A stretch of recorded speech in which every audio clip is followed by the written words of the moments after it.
Oh yeah, like that part from there should This move. thing? Yeah, that should rotate. Oh.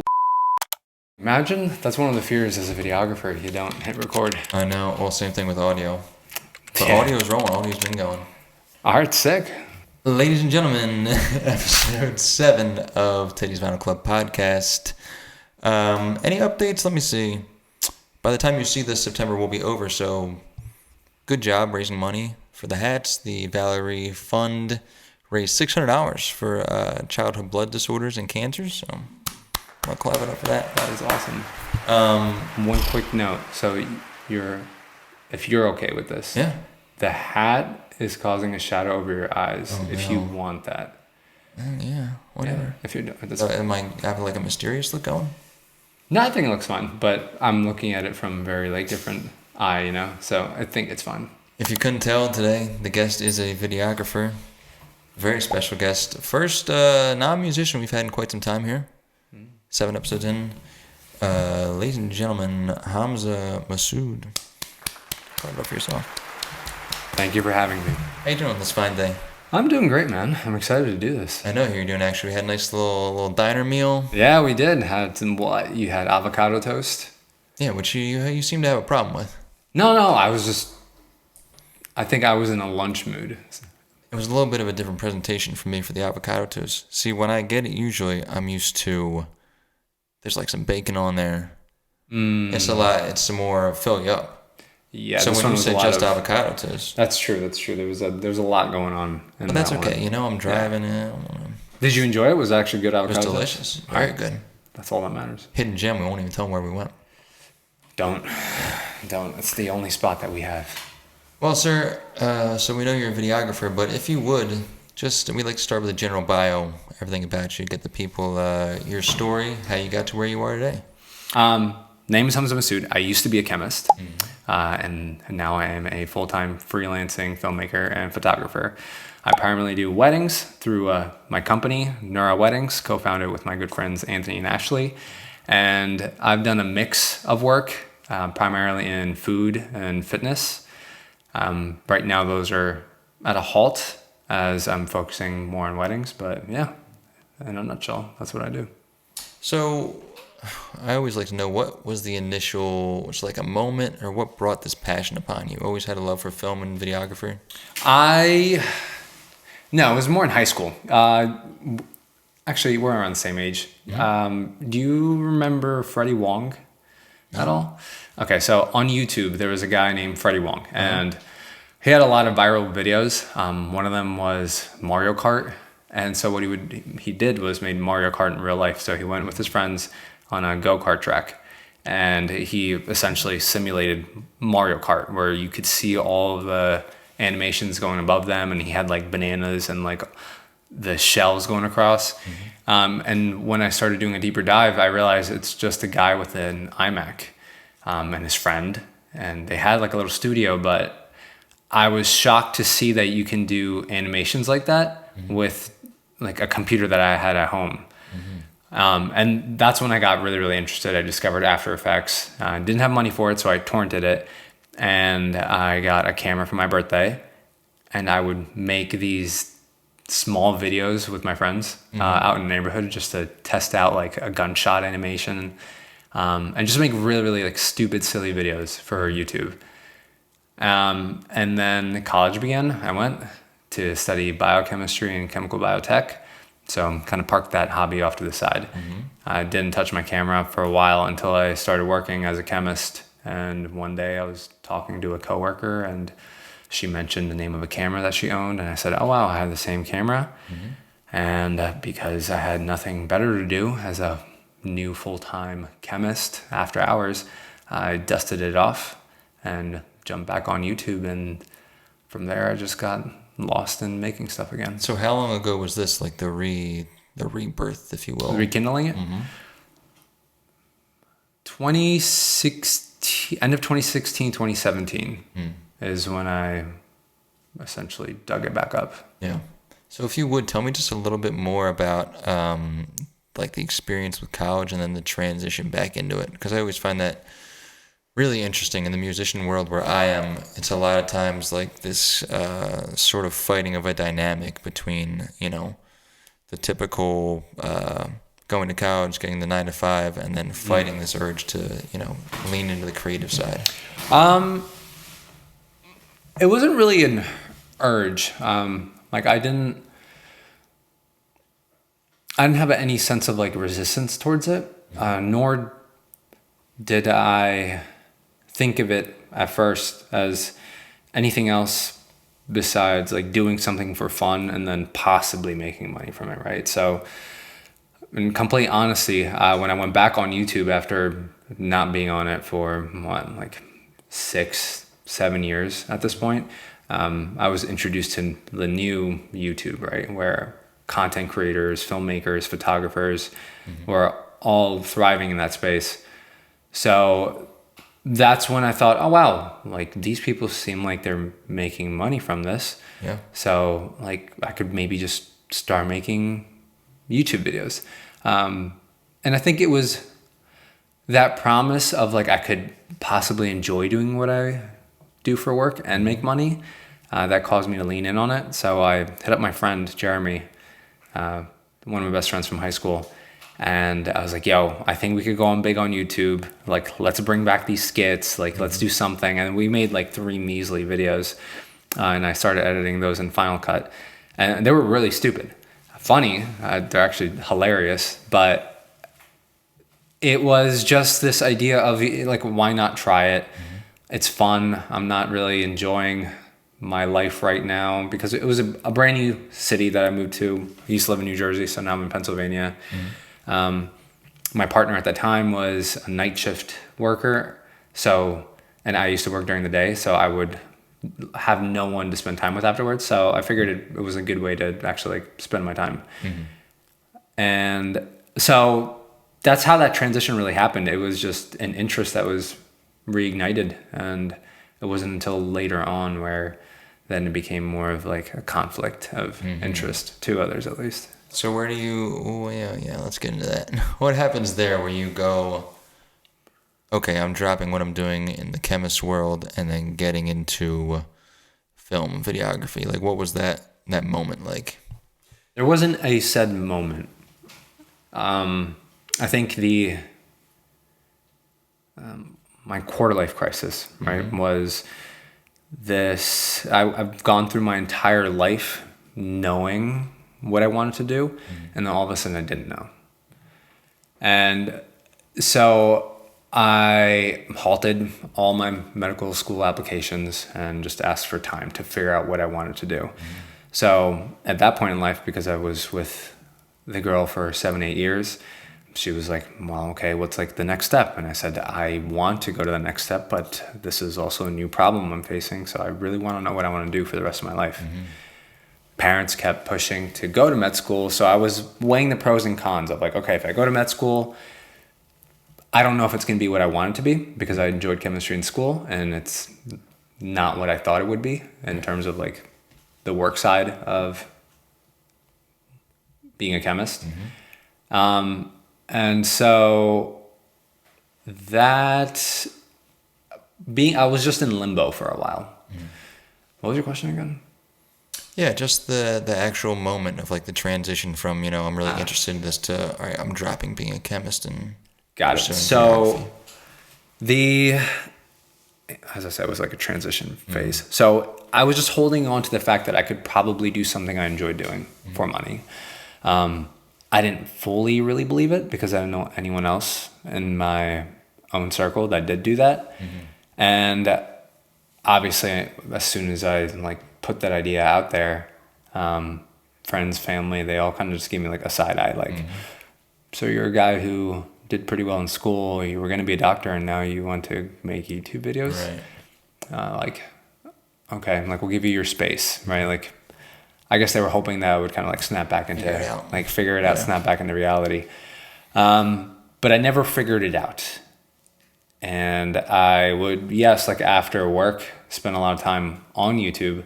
But I became very closed off to my girlfriend at the time, my parents. Like I wouldn't answer any of the questions that they had about like what's next, because anytime I talked to them, I felt inferior. So I figured, all right, I'm just gonna put my head down, work on this, and maybe something will happen. So the moment that I wish it was like an act of courage, where I'm like, all right, you know what, I want to do this. Screw you, everyone else who says I can't. It happened because my girlfriend left me because we weren't moving forward with our life together. And looking back now, I understand why she was doing that. And I'm grateful for it because that breakup caused me to move out of that state, to be in a position where I couldn't find a job. And when I was at a low point, that's when I hit up a career coach because I saw a TED Talk on it. And the guy felt so bad for me, he gave me 6 weeks on his program. Wait, career coach in videography? In general. So when I was taking my leave of absence, this was after I got the letter and I was at my cousin's, I didn't know who to like call or reach out to because all my friends were blindsided by like the breakup. They had their own lives too. Do you mind telling a story of that? Because I think it's very interesting and something that people can resonate with. Which story? The breakup. Kind of how that affected you. So there's this girl. I met her when I was 15. High school love. High school love. We went to the same college. She became a nurse. I had plans to become a doctor. And we were together for like forever at that point, right? Like nearly half my life. So we were just, our lives were so intertwined at that point. I didn't see a future with anyone else. And so what had happened was we both went on a trip. She went to one place, I went to another place. I came back early from my trip, and when I was going to bed one night, I lifted the sheets and I saw a letter. So I thought it would be a nice little love letter, but it in fact was not. It was the start of the breakup. It didn't necessarily say like, we're breaking up. It did say space, but we all know like... We know what that means. We know what that means. Yeah. But in there, I wish I kept that letter, but I told myself I wouldn't. I just do remember reading like something along the lines of, I don't think you'll ever like really figure out what you want to do. And that I can't wait for that. So that, I mean, to put it bluntly, it ruined me. What'd you do with that? You ripped it up? No, I left it. I left it there. Yeah, I didn't rip it up. I just, I didn't want to like, I don't know why I made that choice actually. Like Maybe you don't want to hold weight with you really. To put it in the past maybe. Yeah, like I didn't want to rip it up, but I didn't want to bring it with me. I almost just wanted to like leave it be. I wish I still had it, but I think I support the choice that I made. Yeah. Yeah. Yeah, I mean, I don't want to get too much in the emotional and bring it up for you, but I think... No, I'm completely changed from that, so whatever. Yeah, and I think it's really important. I think it's something that a lot of creatives especially go through, just... there's always emotion involved, whether it's a romantic partner or your family. There's going to be someone who disapproves or looks at you sideways like, why are you doing this? Yeah. But yeah, I think that's what separates the people that maybe have an interest in it to the people that are destined to do it, is being able to fight through that and channel it in some way, which I'd actually like you to talk about, because we spoke about a little bit the way that you kind of channel negative feedback. Because I experienced the same thing with music. Yeah. But it kind of created this pent up, like, fuck everybody attitude. Yeah. So what was your experience with that and being able to channel it in a positive way? So I can't really give them, I mean, I guess this is what they call humble bragging, right? I think about that moment a lot. And the reason why I said I wish I could say it was an act of courage was that life kind of made that choice for me.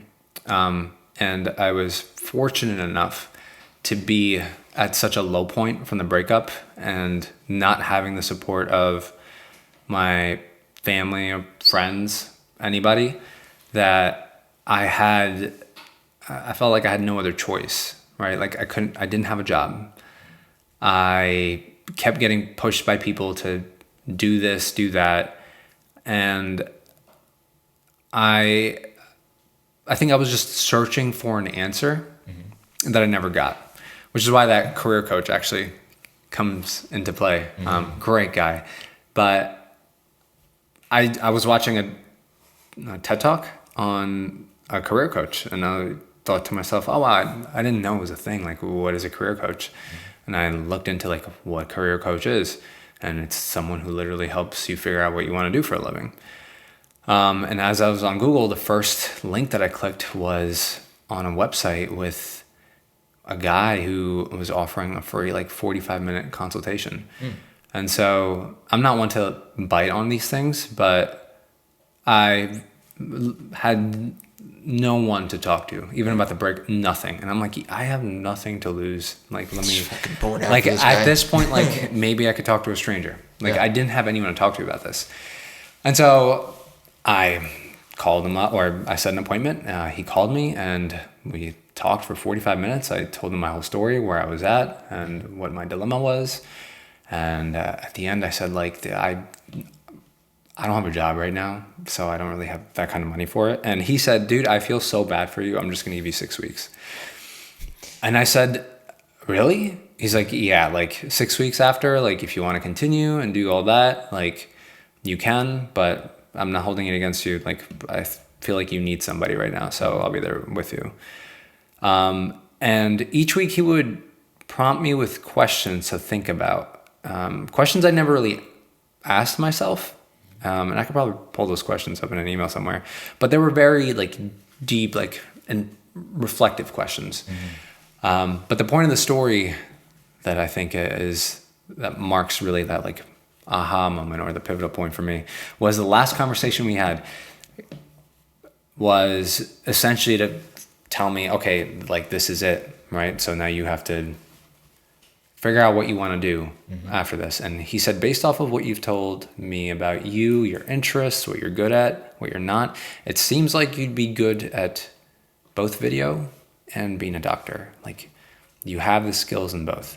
And then he gave me a story. And if I recall correctly, it is a story about of the Aztec Empire. You can look up the details, but essentially there was a war with a general and a boat and a ship. He comes with his army to some land, enemy territory. I forget the details of it.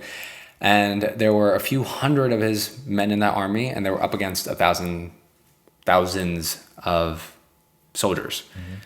So what the general decided to do was burn the ships. And his reasoning for that was, if you guys think you can flee and fall back, we are definitely going to lose. So now you don't have another option and we have to move forward. And they ended up winning. And he said, the point of the story is, if you always have an option B, you'll never be fully committed. And he said, you can do either of these things, but the thing that has been holding you back is having two options. And he said, you just need to decide which one. And as soon as he said that, I said, okay, video. He's like, what? Like, I think he was expecting me to reflect on it. He's like, are you sure? I'm like, no, but isn't that what you said? Like, just decide. And so then I decided. And from that moment on, I noticed all like the internal dialogue within me. Like anytime I would think of it, I would just say, no, you decided. Like, go in this direction. And that didn't liberate me in the moment. And I think that showed me a very like key lesson in life, which is you need to be decisive even when you're feeling uncertain. Like seeking certainty isn't the answer, isn't the way, right? You have to move forward despite the odds, right? And I did that, and it took a while, but I kept telling myself, I'm not going back. Like, this is what I'm doing. And I think that led me to then start taking the small steps necessary in that direction. Were there any moments of failure? Because I think a lot of people, they hear that kind of advice, which is great because, you know, your state of mind and the way you attack whatever you're going towards is a big effect. But, you know, for example, like, 70% of people that start businesses fail. But then again, to what you said, I think it's those people that have the frame of mind to pick themselves up and go again and restart it is sort of what separates those people. So did you have any moments of failure? Like maybe you invested a lot of money, or you had a shoot that was supposed to happen and didn't work out, where it kind of set you back and you had to, I don't know, maybe have that conversation with yourself again? Or has it always been like a slow ascension for you? No. So in short, there's been a lot. A lot more than like wins. Tremendous amounts. But anything stick in your mind like, oh, that fucked me lot. up a little bit? There's a lot. So how do I even digest? Yeah. So short answer, yes. There were a ton of failures. The first one that kind of sticks into my mind was when there was one brand that I decided to work with very, very early on in my career.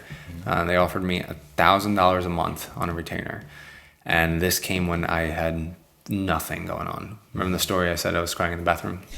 Yeah. So this was, the way I ended up getting this was I had a gig with Kai Green, who, former bodybuilder, and I wasn't getting any work. So I listened to a podcast by Andy Frisella, MF CEO, great podcast. And in there, he was talking about customer service, right? And he said, just call up the people that you've done work for. See if they need anything, like if you haven't done that.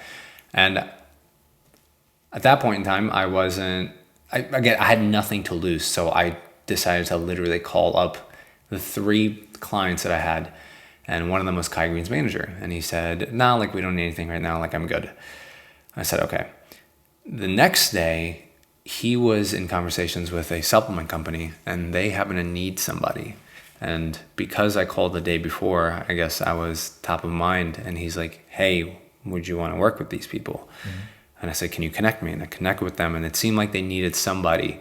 And I think like shortly after, they're like, okay, yeah, like if you're cool with like $1,000 a month, like we'll lock you in. And this is when all my savings were, I didn't have enough money to pay my own bill. Granted, I didn't have any, but like I was going to be tapping into the negative. I went into the bathroom and started bawling. I'm like, holy fuck. Okay. Like we could do this. So fast forward down the line, I did a lot for these people, a tremendous amount. And the last month they asked for a pretty big, hefty project. And I trusted them, but part of me like had a hunch like this one's weird. They're asking for a lot. And I asked them for $4,000 for that project. And they're like, okay. I'm like, let's continue this and we'll get your contract situated and we'll do it at the end. Was this was your first time like creating contracts and stuff like that?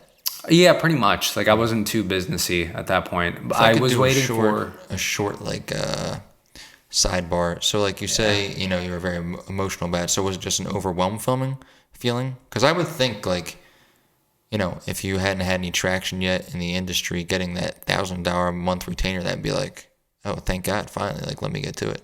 Oh, 100%. I thought it was like the greatest opportunity I was ever given. So was it just like an overwhelmed feeling of like, finally? No, it wasn't finally. It was just like you're, I guess, I'm going to use this analogy. It's not directly accurate, but it's like you've been drowning for so long and then finally you get back up to get another like breath of air. But now you have to, yeah, but then you have to go back under, right? So it's like a pocket of air. It's like, okay.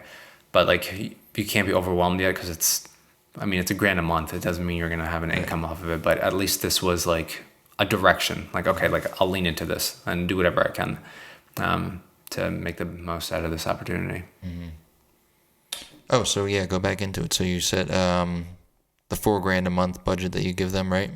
Yeah. So I did a big project for them, and I had a feeling like they wouldn't pay me out. But I decided on good faith to... Why'd you get that vibe? Because they never sent me a contract when I kept asking them, hey, I'm going to start this after I get the contract. And they're like, this is taking some time because we're being acquired, but like... But you're already doing the work. Yeah, I said I'll start then, but they're like, hey, it's going to take some time, but we need to launch this product. Like, can you just... And I said, you know what? I remember thinking this too. I said, I'm going to do a good job regardless, so I might as well start now. But I don't feel good about this. So I'm not going to send them any photos. So even when they wanted to see the photos, I would FaceTime them. I wouldn't send those to them. Come a month later, I texted the owner and he didn't respond. And 2 weeks later, his brother called me and he said, yeah, sorry, man. Like we had to file for bankruptcy, but like we'll pay you out. Don't worry. And as soon as I heard that, I was like, no, that's not going to happen. So I was working with this company for 6 months now, doing a lot more than I was contractually abided by because I just want to like prove my worth. And I think I have this voice memo, but I went downstairs in my basement and I said, okay, you can be really upset that you just wasted 6 months of your time not getting any other clients, or you just chalk this up to the game. And when you wake up tomorrow, do not let yourself be angry about it. Just like move forward from it. And then from there, the next day, some other supplement company called me and they said, do you still work with like Sparta? Do you have like a non-compete agreement? I was like, I actually don't. And then those people then got me in touch with more people. And do you know who Ric Flair is? Come on. Yeah. I directed a commercial with Ric Flair. I think I saw that. Yeah, it's on your Instagram, right? Yeah, and it was this is one of those pieces that like linked up to it, like the relationship I got from the person that called me.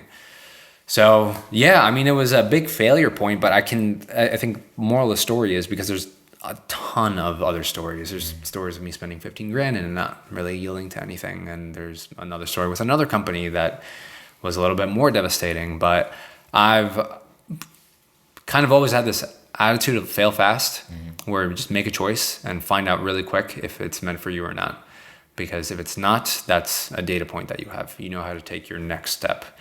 So in, I guess, overall context, yeah, failure, but I have a really different outlook on failure now. I would like to hear that 15 grand story if you have it on your mind. But I will say side note first, and I'll mention it because I think it's really important to mention, because maybe for, where you are now, it comes, as common sense. Yeah. But I don't think I knew as a young creative, and it comes up a lot in the music business too, is just, taking every opportunity for yourself, because it opens those doors. Like one of the things I was just talking on the last episode with Chuck Acid about, I was asking him, how do you get these opportunities where he did On the Radar, which is a big like freestyle rap performance. He did a song with this girl, Ryan Sun, who's a pretty established artist. And he just, he said, I get it off just taking every opportunity. Like he performs all the time and this person sees him and says, hey, you're dope, you should work with this person.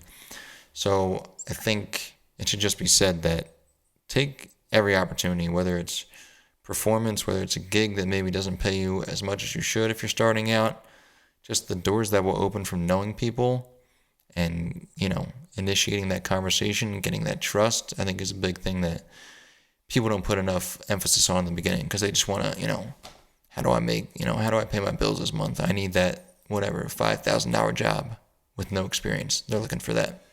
Yeah. I guess a good way to think about that is, I'm going to give credit to my circumstance. I knew there was nothing like worthy of me at that time. I had no value to give. So if I got an opportunity, like I wasn't in a position to ever ask, right? Like, or to say like, oh, but like I need this. Yeah. It's like make stipulations and like I need this, right? I need something. Like I have to prove my worth. And I think if you kind of flip it into that perspective, right? And I think everyone in the beginning should, because to put it bluntly, like when you're early on, you don't have the skills necessary to make money because you're not making money, right? You're not good. Like I know people say like give yourself credit for a lot of things, but the fact of the matter is if you're not making money with the thing that you want to, there's a lot you need to learn, right? And you will always get a lot more out of life if you always go into each opportunity with the mindset of like, what can I do to provide value in this situation versus like, what does this opportunity do for me? Yeah. I think that's where a lot of creatives fall short, is they always try to first ask like, what will this do for me? And that closes you off from a ton of opportunities, right? Because then you might not meet up with that one person who decided to start a podcast, right? Because you felt like, what is this going to do for me? But sometimes you just do the unscalable things. And who knows? Maybe this man, Jeffrey, when he goes crazy, I get to say, hey, cool. Damn right. I was on episode 7.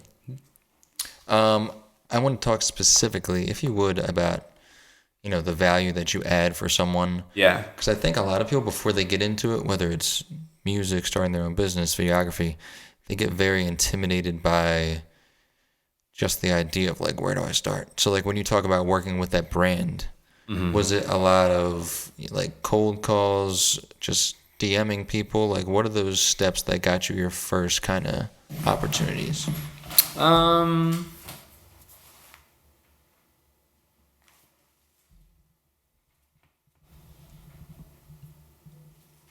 Does it sound fun? You sound great. All right, I'm just gonna lean back Yeah, because whatever you want the to. height to table ratio is like weird. Yeah.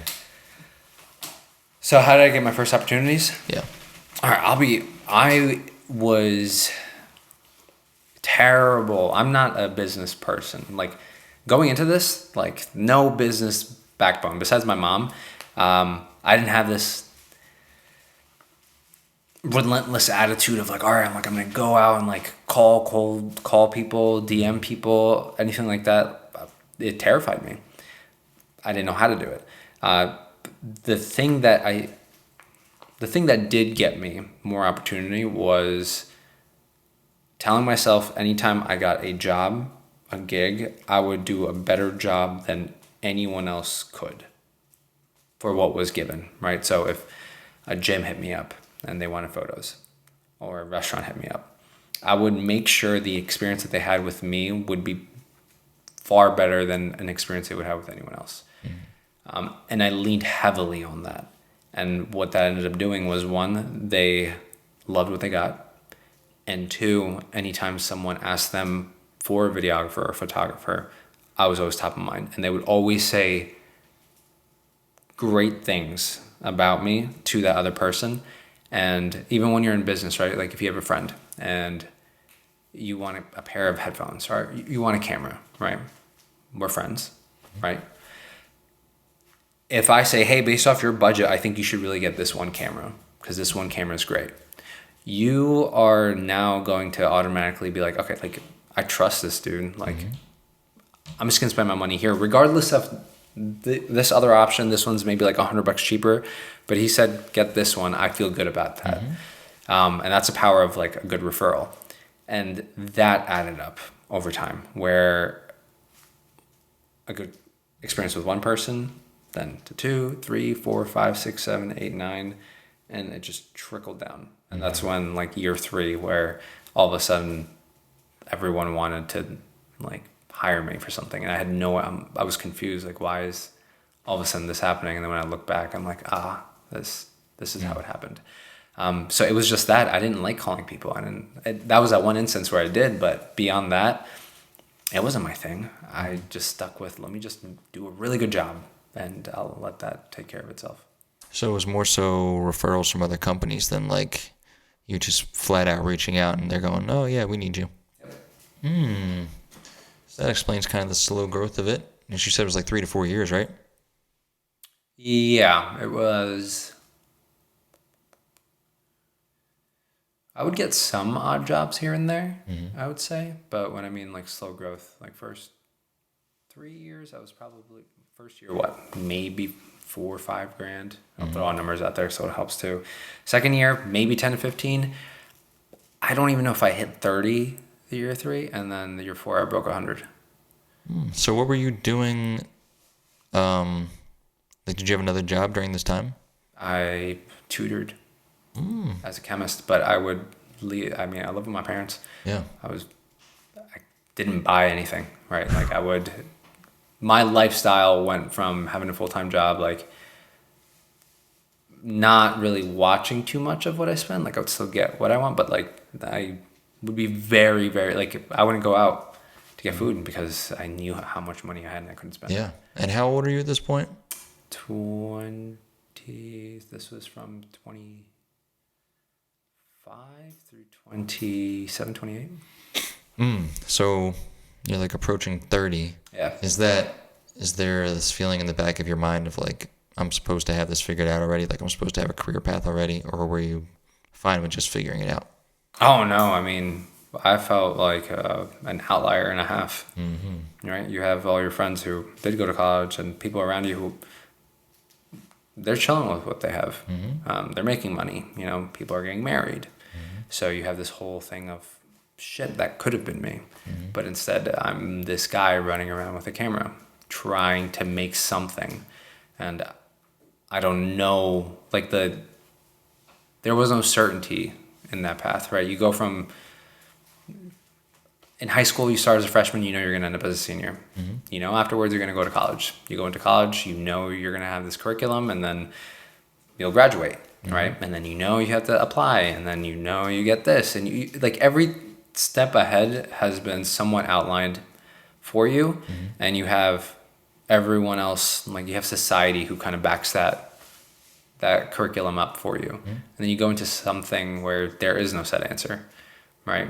And you just have to figure out your own path. So that in and of itself is a very isolating feeling. Mm-hmm. And then when you don't have anything to show for it, doing that for a few years, yeah, that was rough. Yeah, I like to describe it as the safety net. Because, you know, Yeah. whatever, you can fail a class in college, but it's like, you know, okay, to get from point A to point B, I have to pass this class. I have to submit a bunch of job applications, whatever. There's a clear path. Yeah. Versus, I can remember, like, when I stopped school and just was doing music and working full-time, it was kind of like this feeling of, like, whoa. Like, there's no direction. Like, I really got to just figure this out for myself. Yeah, how was that for you? Not good. I went into, like, I mean, I was very not happy for a while. I mean, I don't know, man. Music, like, it's interesting to hear your story because it's also creative, but, and I don't want to discredit your, like, the whole blueprint of it, but, like, I feel like when I hear you talk about it, it's like, yeah, you know, like, I get a referral from this person, then I can work with this person. Mm-hmm. In music, it's so, like, it's high and low. It's a game of relevancy, which, you know, obviously isn't your field as well. Like, you got to keep working. But, like, for me personally, I dropped out of school. I was just, you know, insecure as hell about it. So I would go to work. I would come home, figure out how to, you know, I'm like square one. So I'm figuring out how to produce, how to record vocals, how to basically just make a song. Right. And, you know, I would do that once I got home, like, until I could not keep my eyes open anymore, like 3 a.m. Mm-hmm. And I'm just doing that day after day after day, putting songs out. Maybe like 6 to 8 months later, this girl finds my music. My Twitter's blowing up one night, like, hey, everybody find this guy for me, blah, blah, blah. That's what led to South by Southwest, the record deal, everything like that. And again, kind of speaks back to our point of, like, just keep going. Like, just keep putting shit out there, throwing something against the wall and seeing what sticks. But, so, you know, it was like, yeah, very low, and then ascension, and then I get to record deal. Didn't end up taking it because I was just, like, very, you know, like, bottom priority. I had nothing, no value, aside from I make good music. But, you know, in today's day and age for musicians and talent, it's a lot about, well, how many Instagram followers do you have?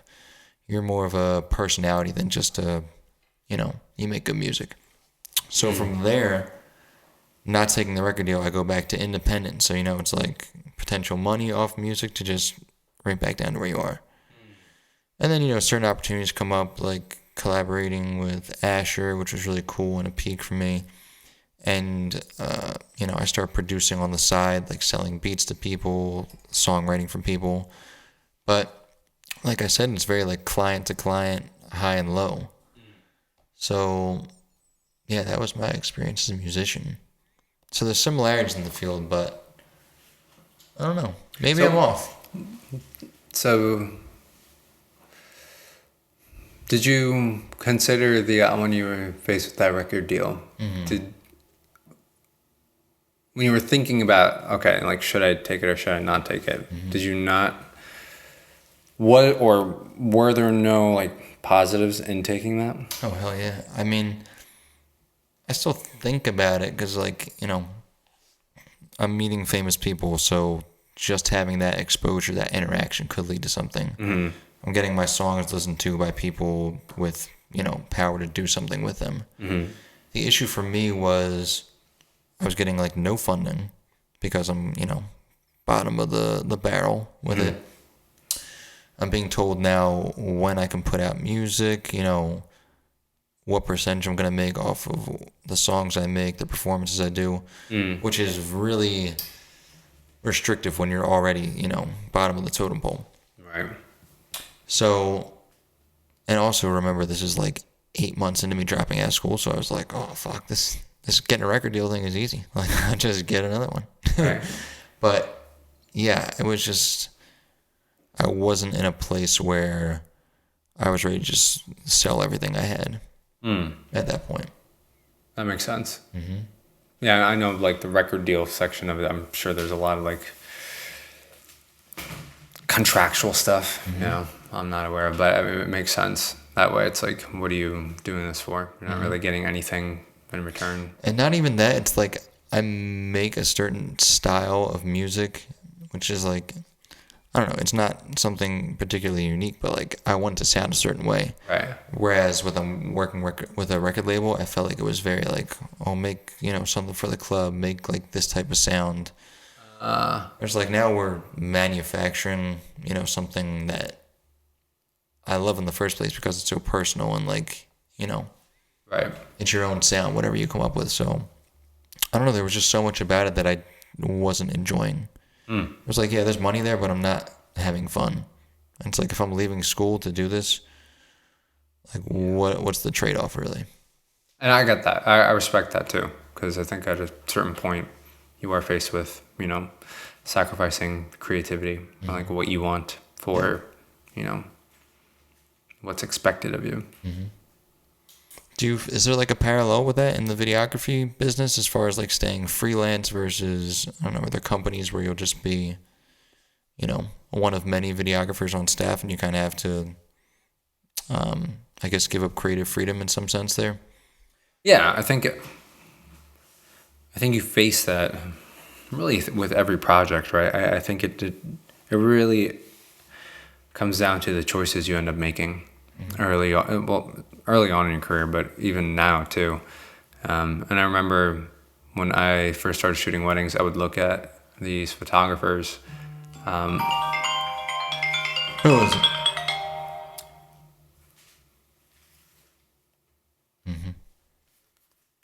Mom, can I call you back? Okay, love you. Bye. Okay, I'll talk to you tomorrow. It's a good mom there. Checks in. Yeah. Sorry, what's the question? I don't know. Are there parallels in the videography business? Oh, creativity. Just sort of that, the limiting of your creative freedom. Yes, and I was using the story of photographers, 20 years. I would ask them, like, you've been doing this 20 years, do you still like it? And they're like, they would scoff at it. And I paid attention to that, where I was like, okay, you don't like what you're doing now. I don't want to become that way, so I want to be really aware of what choices I shouldn't make, right? And I think a lot of the time it is people will take odd jobs and will continue to do them, right? So if you get hired as a second shooter or a BTS camera guy and you do a good job at it, then they hire you again. You keep doing the same role over and over again because it's a paycheck. And what ends up happening is you're going out and making money, which is important, especially when you have nothing. Yeah, you need to get whatever jobs you have. But a lot of people then don't really question the non-economical value that they're getting from something. And I think that those are two ways to even address, or this is how I've addressed it, right? To take on a job. What's the economical value and what's the non-economical value of it? If the economical value is very, very high, okay, I'll do it, right? Up to a certain degree. But I'm willing to, forego some creative freedom for that. But then if there's low economical value from it, then the non-economical needs to be really, really high. So for instance, if there is someone I really want to work with, whether it's another creator or if it is someone famous, right, where you can just slap a label on it, then non-economical value goes really high in the short term, right? Like, I'm not getting paid much for this, but like exposure, connection, whatever, that might help, right? So I always weighed those two options. And I think from there, I would just learn more and more like what's worth giving up, what's not worth giving up. So I always had this internal imbalance of like, do I want to do this or do I not want to do this? One specific story is I was second shooting a wedding for one person, and I don't think I'm an idiot, so I'll preface with that. Sure. And I think I was figuring out some setting, and this person looked at me and he said, "Are you an idiot?" And in that moment, I said, The person that hired you? "Yeah." And guy's in that problem. moment, I said to myself, "Ooh, I'm never gonna do this for you again." Right. Which is funny because we were in similar paths and growing in certain direction. What prompted him to say this? I think it was, there's just some stupid thing where sometimes like you're trying to press record on a camera, and I do this all the time. Filmmakers, you do this too, don't lie, where you'll press record, but then you actually stop recording. And so I immediately like caught myself right afterwards, but he proceeded to say, "You're an idiot." And I have a thing with people just putting other people down, right? It's like, dude, everyone's human, right? I don't do that to other people. So I'm also very aware when people start throwing that energy out at me. And I decided to not do that ever again. And I don't like to compare, but I feel pretty good about where I'm at right now. What's that guy doing? Come on. Well, I don't want to downplay anyone else, but the point of the story is is always assessing those things, right? Like do things for work, but then also have like a way to measure where is this taking you down the line, right? Because money is not end all be all. You could take up a lot of work and get paid really well, but it sucks the life out of you, and you don't feel creative or you don't feel like you're growing forward. At that point, is it worth it? Because you're not enjoying what you're doing. Answer is no. So I think you see it across everywhere. What creatives lack, I think, is a system of decision making. Really, I'm not a creative by nature. I don't see myself as someone who grew up being creative. I grew up like being analytical. Like I was a scientist, and so my work was like that. So my mind works different in that sense, where I'm like weighing options. And when people say, "Oh, you're so creative," in my mind, it's, dude, if you spent the same amount of time watching the same YouTube videos I did and the same amount of time I spent in this editing software, you would be able to do this. And I still see it that way. So I think a lot of people will then kind of close up because they don't have a strong way of assessing or weighing options. Was there ever, so you grew up, more analytical. Was there ever a love for chemistry? Was there a point where you're like, this is what I want to do? It's not just, a matter of circumstance. High school, my first chemistry course. I loved it. I thought it was a lot of fun, and learning it was a lot of fun. Even in college, throughout college, I remember the science classes are the ones that really pushed me intellectually. And physics too, specifically, was the thing that got me to learn how to learn. And being able to spend so much time in theory and solving problems, I loved every aspect of it. Which is why tutoring was actually fun. After I left my job, I would help out these kids, and I mean, they enjoyed working with me because I would just level with them and try to make the process of thinking and putting ideas together in a fun way. So I loved that. What I didn't love was the corporate side of it, where you would, and for more context, I started off in quality control, and to keep it short, it's essentially you're doing the same tests for this on the same thing over and over and over and over and over again, years in a row. You're going to do the same thing over and over and over, and you have to document it over. You're basically doing a job that a robot could and will eventually do. And that sucked the life out of me because there was nothing challenging about it. Yeah. I don't know. Maybe I fucked up with the record deal. Maybe I should have taken it. Nah, I mean, you won't gain anything from the regret, right? It's what happened has happened. It's true. Everything you learn from everything. Yeah. And I'll say this, I just wasn't in the right space to make that decision at that time. Maybe in retrospect, there was value in it. But no, I had to, I think, fail and learn from that. I don't even know if I consider it failure, but I had to step back and learn from that situation. It was like my first taste of what it was like. I was like, now I can analyze. It's also something where like everyone around you at the time was like, what are you doing? Like, don't pursue this. Yeah. No, it Over is. that. Well, I mean, I was just saying, everything happens for you, not to you. Mm-hmm. Right. Let's keep it early beginnings question. So, because you talked a little bit about drama versus math, if I recall correctly. Oh, yeah, business Something is a math problem or it's a little emotional drama problem. Yeah, math is either a math problem or a drama problem. Or Yeah. not math, sorry. Business is either a math problem or a drama problem. So can you discuss that in the concept of sort of, if you want to do freelance creative work, mapping out how that's actually going to work? Yeah, so to figure out how to grow your business or to figure out your next step in business, you have to start from like a bigger goal, right? You want to make $100,000. I'll use that same example. Okay, so you need to make $8,333 a month, which I think the math adds up to that. And so you break that down. Okay, so how do I make that much a month? So my one service costs, say, $2,000. Is that right? He's checking my math. You said $100,000, right? $100,000 divided by 12, that is. 8,333. $100,000 divided by 12 months. Yeah, you've done this math before. You figured this out. Yeah. Okay, cool. So you need to make $8,000, we'll say, a month. Mm-hmm. So based off your offer, what you're selling, right?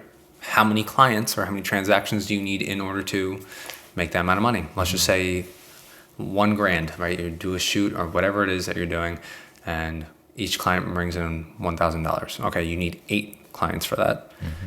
How do you get 8 clients? You need to have an overwhelming number of people that are interested. Let's just say 100 people. You need 100 people per month to be interested in what you have to offer, and you have to sell your offer to 8 of those. I've heard that concept before. It's like 1 in 100. For every 100 people that sees you, 1 is going to bite. Yeah, it's just how the sales process works. All right, continue. Yeah. So you are not going to get everyone who comes across your stuff to buy, right? You're not going to get 100% conversion rate, they'll say it. Mm-hmm. And in different industries, there's different percent like conversion rate. But if you want to get anyone to buy, the people that inquire or get interested in it needs to be vast, right? Because odds are, if you only talk to 10 people, getting 8 of them to buy, odds aren't that high. If you talk to 1,000, yeah, you can get 8 of them to buy. So back to that whole math and drama problem, you can break the math down all the ways and you end up realizing, okay, I need to talk to 100 people to get them interested in what I have to offer. Okay, so then why don't you reach out? Why don't you cold call? Why don't you go door to door? Because I'm scared. Okay, so there's that drama problem. Why are you scared? Your fear of rejection. Why are you fear? You start then realizing the things that are holding you back, and then that's where your self-development comes in. You figure out, okay, how do I stop getting scared to cold call people? Call 10 people. Just hear no. Just hear someone saying, no, I don't want what you have. And watch how easy it is then to just call somebody, right? The fear goes away. And once the fear goes away, it's just a numbers game. It's math. It's okay. Now I'm just going to dial these numbers 100 times and I should be able to lock in 8. And once you do that, then it's like, oh, wait, can I swear on this? Can you what? Swear? Yeah. Okay, I was just going to say shit. I think I'm cursing up. Once you figure out or work through that internal problem of yours, you're like, oh shit, this is not as hard as I thought it would be. And what's the worst that happens? You fumble over your words, one person thinks you're an idiot. Okay. Billion people in the world. No, on to the next. Exactly. And that's what it is. But the sooner you can address those problems, the quicker you will grow. Because again, it's just a math problem. And I know even when I first heard this like sales conversion thing, I would never question like, okay, 100 like cold calls, right? When I would hear someone else saying that I would just immediately be scared. Like, I have to call 100 people. Like, I don't know my offer. And sometimes like it brings up some of the things in your own like business model that you need to fix. Why are you scared that of calling people? Are you either terrified of hearing a no, or do you think what you have is not valuable? Or are you just overthinking it? It's all the above. Because 9 out of 10 times, if you're not getting the sale, the person is just thinking, no, I'm good. I don't need to spend that money. Like, you didn't sell them well enough. Yeah. But no one's thinking like, oh, somebody's trying to sell me something. Let's see, this guy's a fucking idiot, you know? I mean, they all think, but it doesn't cares. matter. No one cares, right? And the thing is, like, if you can't sell your stuff, then you have feedback on, is your stuff good or not, right? You can work with that. You get so much more out of just doing that thing, just overcoming that fear, than you do from sitting idle. Plus, you get the experience, you know? Because then what happens? You get your $5,000, $10,000 opportunity, and it's your first time conducting business with someone. You don't know what to say. Mm-hmm. Then you look like an idiot. Or you don't know how to repeat that. Yeah. Maybe I need to take that advice. That's why I got to get back on stage. Haven't performed in a while. You should. But it's not one person on the phone. It's like 50 people in a room. Well, then it's 50 people in the room. Same concept. Yeah, same idea. It's just the drama problem you got to solve. Yeah. I got a little more for you on here. Quick sidebar. You remember that song Faded by Tiger? Yeah. I'm faded. Yeah. And I don't give a fuck. Yep. What happened to that song? It was red hot. I felt just everything has a lifespan. Disappeared. It was a great song, though. Here's what I'll ask you. What's the plan career-wise? Are you just, I'm shooting weddings and whatever for as long as I want to? Is there, I open my own business and I hire 6 people who are my full-time camera guys, and then I'm just, collecting a percentage of that? Like, what's the long-term plan? Or have you not gotten there yet? It's ever evolving. Mm-hmm. Your purpose and your goals are always going to change. I just want to be really fucking good at what I do. Mm-hmm. And I know that sounds like doesn't sound like a goal, but it is a goal, because my whole idea is that, say if I do weddings, and I think if I said, I just want to stick with weddings, that's not really giving context to like what I'm trying to build, like where I'm trying to go. So by saying I want to be really fucking good at what I do, and what is it that I do? I make videos, right? Create films, manage a team, take photos, operate a business. I want to be really good at all those things. I want to be a good leader. I want to be a good filmmaker, good editor, good storyteller, like all the skills that make up my position and my craft. I want to be very, very, very good at it. And I know if I continue to do that, then I'll always have work. Mm-hmm. I'll always have more opportunities. I'll always be able to do more for other people. And I'll always keep climbing like my own ladder, right? Like seeing myself progress. Mm-hmm. So right now it is with weddings, and that wasn't a decision I made before. Before I didn't want to do weddings. I think it was just the fact of life. Right now, weddings is the lucrative opportunity. It's providing for me. It's providing for the team. Mm-hmm. I have a good system built around it. And I need to focus on that. I can't do these other jobs because I'm human. And mm-hmm. I learned that after getting burnt out. So, okay, cool. Let's focus on this. And then once I build those systems out and have that structure necessary, then I can do things like, let me cut back on the total number of weddings I do. Mm-hmm. Let's see how that goes. And if that opens up more time, maybe I explore my craft a little bit more. Mm-hmm. Do more narrative work. Make my own videos, help other people out, right? Newcomers. And that's what you're doing right now. What was that? That's what you're doing right now. Little tips for the youth here. Oh, that's something you should always do, mm-hmm.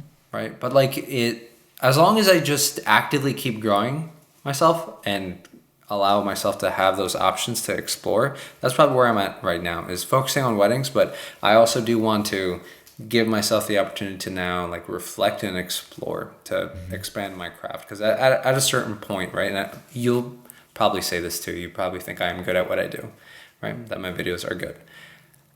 Once you get into a craft or a career for a certain amount of time, everyone that you show your work to, they think you're good. But that, like, how do you get better? It's easy to get from like bad to like good from the beginning because you have so much to learn. Then when you learned everything and you exercise all those things, then your work doesn't require you to, level up, so to speak. Like me learning how to light isn't going to help me too much during weddings. Why? Because events, run and gun, like it, in all reality, it will not help. So I have to make sure I take the time out on my own to then improve at this thing. And everyone else is going to say, but your videos look great. It's like, no, but you don't, it's not where I want it to be yet. And you really have to start becoming like, well, you should always be the captain of your own ship, but you really have to like set your sights on like what's important to you and start making sure you're going in that direction. Yeah, that is funny because you're always so like locked into your own journey and your own progression. Like sometimes people, I'm trying to get somewhere myself as a musician, but people ask me like, "Oh, how'd you do a song with Asher Roth, man?" And she's like, "I don't fucking know." Like, they're like looking at me. It's like, "You've had success. Like, how do I do it?" Because everyone's like looking for that answer from someone. I remember one time specifically. So the girl that offered me the record deal, her name was Yes Jules. Yes Jules. Yeah, you familiar with her? Her name is like Yes. It's like her Instagram. Oh, okay. I was gonna say that's. Yeah, but so I was like telling someone the experience of like, "Oh, how'd you get the record deal?" And I told them the whole thing. And I saw this person put on their Instagram story, they had like a to-do list, like unrelated, the next day, and like the bottom of the list was like DM Yes Jules. And I was like, this is like 1 in a million situation. Yeah, but I mean, I think what you did was like, I don't know who that person was, but maybe they might not get that. But I think the important lesson is they went from possibly being someone who doesn't DM to now reaching out. Have right? A little more courage. Just more courage. And I think that's when you start to like get success. I don't like those. The way other people define success, I'm sure you felt this too when people are like, "Oh, how did you get this? You're successful now." In your head, you're like, I just kind of like the right things kind of like checked off and like this happened. That happens with everybody, right? The Ric Flair get complete luck. All the other things, like they're just small little things that add up, like the right actions that get to that point. But which is why I'm getting to the place of thinking it's not luck. It's like you said, the 1 in 100. It's create more opportunities for yourself. More success will come from it. The more opportunities, the more chance you have. When luck is when hard work meets opportunity. Yeah. So, have we got anything else for you? Sorry, if my answers needed to be shorter, you could just tell me. No, these are great. The long form answers are great. All right, cool. Let me ask you this question. Someone just getting started. What is a good first camera to start with? Maybe a Canon Rebel T5i. Or like, what are you going into? Let's say you're a... Let's say, someone who may do events. Maybe you're just doing headshots for people. I don't know. What are like the different avenues? Well, it depends on how much money you want to spend, right? So if you want to do professional work right away... Is there a certain like niche that you would advise people to start in? No, it's whatever niche you want to start in. There's no set like rules for it, right? You can start in wherever. So again, it depends on what kind of like work you want to do and how much money you have to spend for it. I would say if you want to do professional work, it's always good to get a full frame camera. So camera sensors like your Canon T5 Rebel. Damn right. Right. I believe that's a crop sensor. So the actual sensor size of the camera is like big, like the tiny, let's just say tiny. Yeah. So with full frame or professional cameras, sensor gets bigger. What does that mean? Essentially, once you get into full frame cameras, the lenses start getting better. You start getting the blurrier background. Overall, your image does improve a lot. And you can like pay back that camera pretty quickly too. So I would say if you're starting off, you're a hobbyist, right? Go get a crop sensor camera. Canon has great ones. Sony has great ones. I don't know what the more recent ones are. A6700 and like whatever Canon has to offer. Mirrorless ones, those are pretty good options. And then if you want to do video, I think for video, good camera to start off with, FX30, Sony FX30. That's a really good one for $2,000, I think. So it sounds a little bit expensive. Quality is great on that camera. Worth it though. Oh yeah. Yeah, you talked a little bit about that, what was it, acquisition syndrome? Like feeling like your gear's not good enough? Gear acquisition syndrome? But you say just start somewhere and improve. Yeah, start somewhere and improve. I also am probably not the best person to talk to when it comes to like spending money. Why is that? I have this thing of, I've done this where I'll just spend money. The first time, $9,000 on a credit card? Oh. And I said, I'll figure it out. And I figured it out. And everyone on the team, if they want something and they're questioning it, I said, stop wasting time, buy it, and then make money from it. Fail fast from it. So. Yeah, jump into the fire, create a position for yourself where you have to figure it out. Yeah, imagine you spend $4,000 on camera gear tomorrow. Oh. You spend that money, right? Imagine like the pressure that you've like committed to, where you have to create stuff now, right? Whether you want to, like, there's no justifying. If someone says, how much did you spend? $4,000. If you don't answer with conviction, like, I'm going to do this, then why are you even toying around with it in the first place, right? Like, if you don't really believe in the next step you're taking, then it's not gonna work. Yeah, what's the point? Yeah. Are there any current obstacles, hurdles for you right now as a videographer? What's like the next thing you're working on getting over? Next thing I'm working on getting over is working smarter, not harder.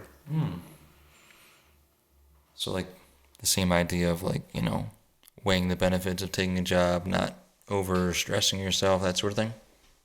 Yeah, I think when you're wanting to build a business, actually, eventually I'll be releasing newsletters. I have 2 of them written, but it's on the topic of like burnout and how I needed to overcome it, because a lot of the things I was terrible at, I was always restless, where I would work 7 days a week. It's not like I wouldn't want to hang out, not because I didn't enjoy hanging out, but in my mind, I always had this like list of things I needed to do. But keep in mind, I came from someone who, someone left me a letter saying you're not good enough because you don't know what you do, right? Parents pretty much, like, the world made it apparent that what I was doing wasn't good enough, and I had to kind of fight through the grain.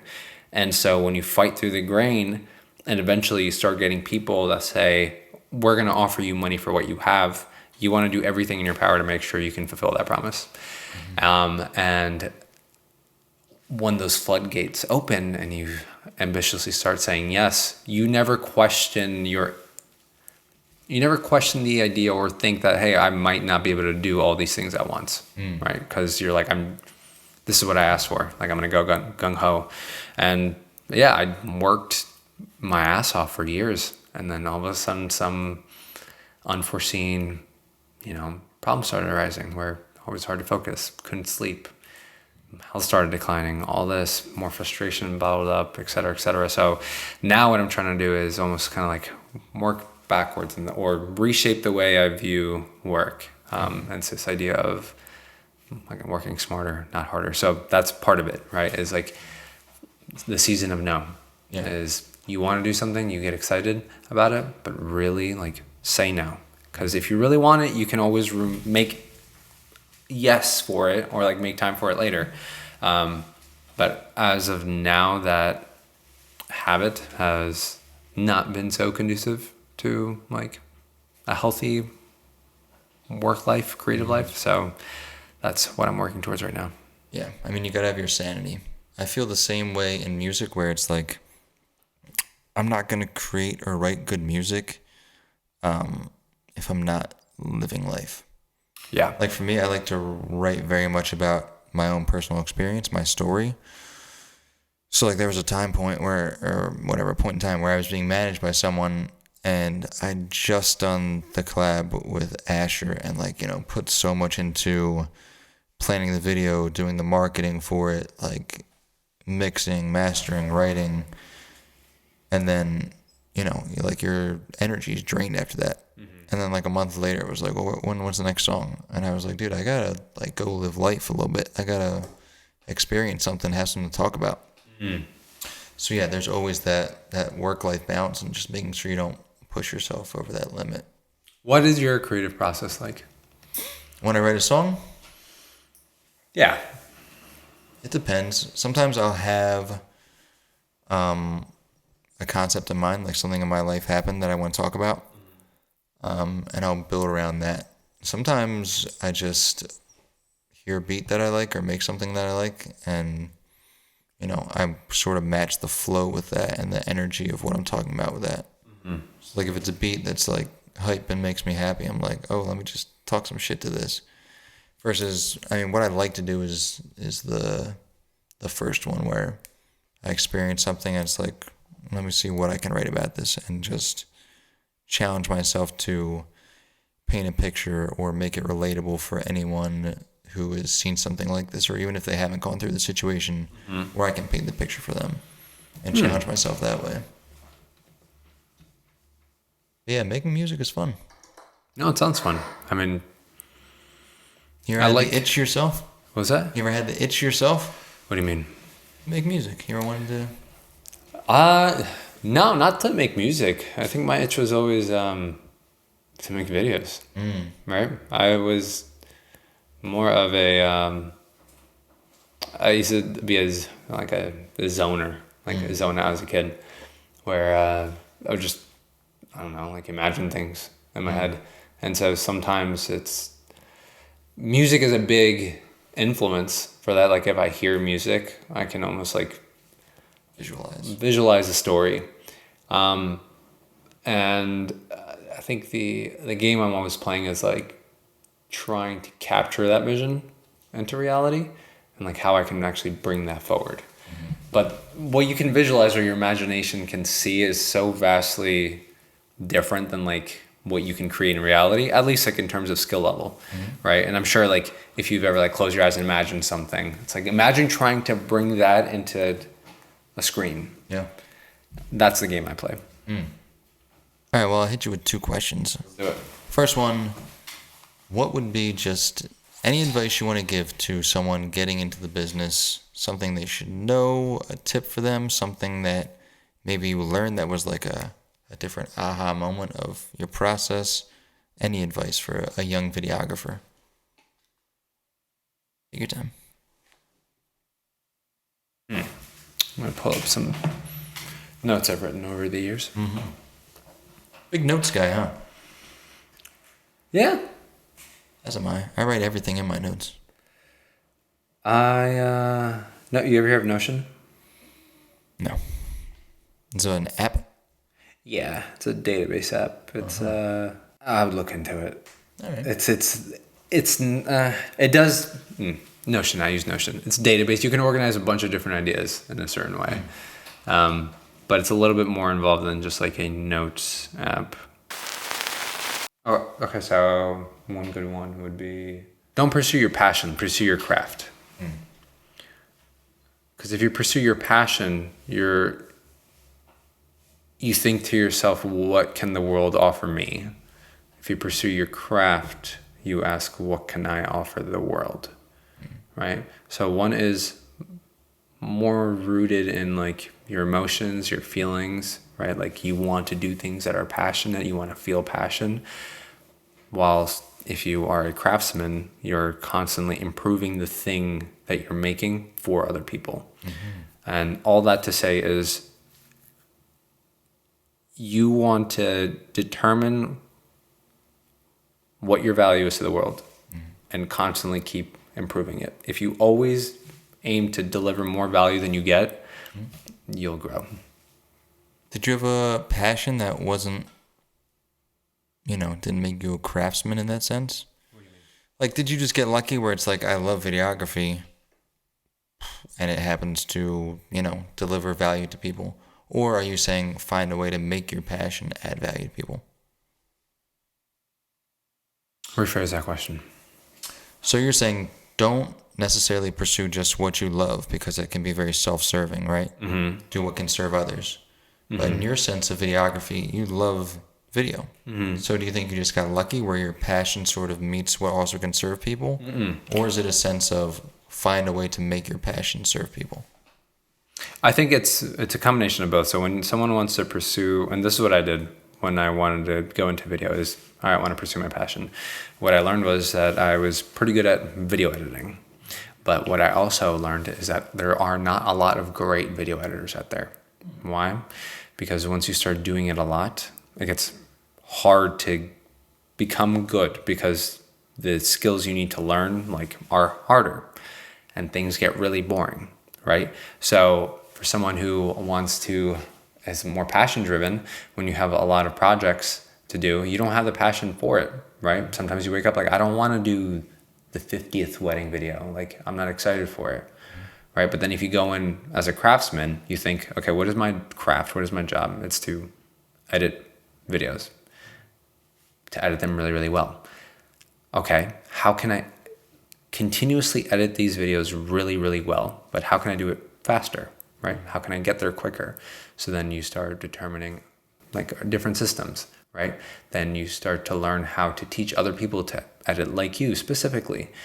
And then all of a sudden you're increasing the amount of value you can bring to other people because you've detached yourself from saying, I want to feel good about this. And you understand what the objective is. It's I want to get better at my craft. I understand sometimes it's going to be tough. Sometimes I don't want to do it. There's a lot of shoots now, right? Where I don't necessarily feel that passion for it, but I know my goal is to continuously get better at what I do. And so that becomes my driving force. Well said. Last question. I've had some guests on recently saying disparaging things about the state of New Jersey. You're a North Jersey resident. Your thoughts on the state? My thoughts on the state? What is the state of New Jersey? What about we had one guest call it Philly Jr. We had another guest say he tries not to think about the state of New Jersey because it's just, a waste of space. What do I think about Jersey? Both of those offensive. What do I think about Jersey? So, I'll say this. I always think Jersey, there's nothing great here. But then when I go, to a good start. When I go to other states, I think about how come I miss home? And I come back here. I realize that everyone does this. You don't really appreciate the things that you do have. And I think Jersey gets a lot of flack. But it's really nice being close to so many key areas. That's right. We're an hour from Philly and New York. I can get there wherever I want. I can get whatever kind of food I want. That's right. Right? There's a lot to offer, right? And yes, other states sure might have something more in the visual category, like mountains and deserts, and I love that stuff. Fuck it. You ever seen the fucking Jersey Turnpike? It's pretty bad. Yeah. But to say Jersey has nothing good for it, try living in Jersey and try moving. That's right. Thank you. Of course. That is episode 7. Hamza Masood, everyone. Thank you. Thank you for having me, man. Do you feel like our pre-diner conversation was better than the pod? No, I think we were different, right? Because I think that the podcast is definitely a lot more questions geared towards me. I think in the diner, I was definitely you even said too, are you interviewing me? I think that I was definitely trying to dig more out and seeing where you were at with things. But I guess the main thing, right? And I know you were framing it in that sense too, where you were asking questions on behalf of who the viewers are. But in the diner, it's more personal. Yeah, I wanted you to ask questions that were relevant to you. So, do you feel like you got anything that was useful for you? Yeah, I think it's interesting. Well, I don't do it for myself, first and foremost, I'll say that. No, yeah, I know. Which is why I noticed the different dynamic there, right? Where I could tell you were our broader audience was more useful for that. For me, that's your audience, right? But you're the person I'm talking to face to face. So I'm looking at it as what was valuable to you. So is there anything from that I'll directly apply to my life? I think it's more so like hammering home things that we're talking about, like the value in increasing opportunities for yourself. Yeah. The value in, you know, being able to power through maybe the emotional struggle that you go through when you're pursuing something creative. So yeah, I think the concepts hammered home for me. Yeah. Do you still feel like you should do data analyst? Become a data analyst? No. I need to figure out a way to make this lucrative though. That's where I'm at. And you can, you're doing the right things. But now you just have to hone in on the details.